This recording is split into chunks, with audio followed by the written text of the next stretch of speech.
കന്നഡയില് ടെൻസുകൾ പറയുന്ന സമയത്ത് ഒരുപാട് സംശയങ്ങൾ വരും. കാരണം മലയാളത്തിൽ പറയുന്നത് പോലെ എല്ലാ സബ്ജക്റ്റും, അതായത് അവൻ, ഇവൻ, അവൾ, ഞാൻ, നീ, നിങ്ങൾ, ഞങ്ങൾ, ഇതിനെല്ലാം മലയാളത്തിലാവുമ്പോൾ എല്ലാത്തിനും സെയിം ആയിരിക്കും.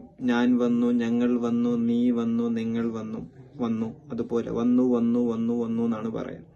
പക്ഷെ കന്നഡയിൽ വരുമ്പോൾ ഓരോന്നിനും വ്യത്യസ്തമായിരിക്കും, ചിലതൊക്കെ സെയിം ആയിരിക്കും. ഇപ്പോൾ ഞാൻ വന്നു എന്നതിന് നാനു ബന്ദെ എന്നാണ് പറയാം. ഞങ്ങൾ വന്നു നാവു ബന്ദേവു, അല്ലെങ്കിൽ നാവു ബന്ദ്വി എന്നാണ് പറയാം. നീ വന്നു നീനു ബന്ദെ, നിങ്ങൾ വന്നു നീവു ബന്ദ്രി എന്നാണ് പറയാം, ബന്ദ്രി. അവൻ വന്നു അവനു ബന്ദ, അവൾ വന്നു അവളു ബന്ദളു. ഇവൻ വന്നു ഇവനു ബന്ദ, ഇവൾ വന്നു ഇവളു ബന്ദളു.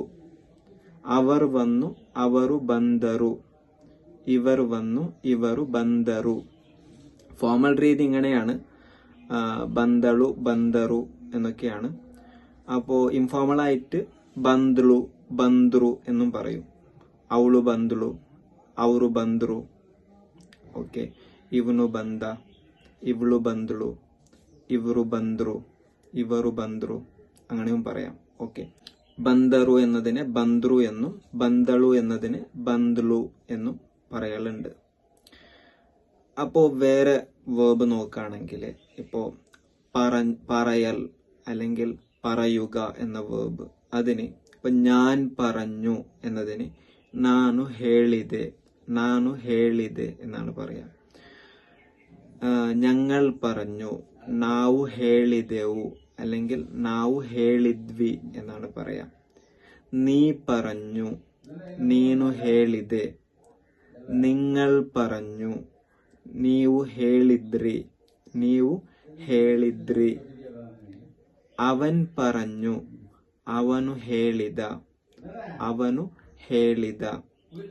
അവൾ പറഞ്ഞു, ಅವಳು ಹೇಳಿದಳು, ಅವಳು ಹೇಳಿದಳು. ഇവൾ പറഞ്ഞു, ഇവളു ಹೇಳಿದಳು, ഇവളു ಹೇಳಿದಳು. ഇവിടെ ಹೇಳಿದಳು എന്നതിന് ಹೇಳಿದ್ಲು എന്നും പറയൂട്ടോ.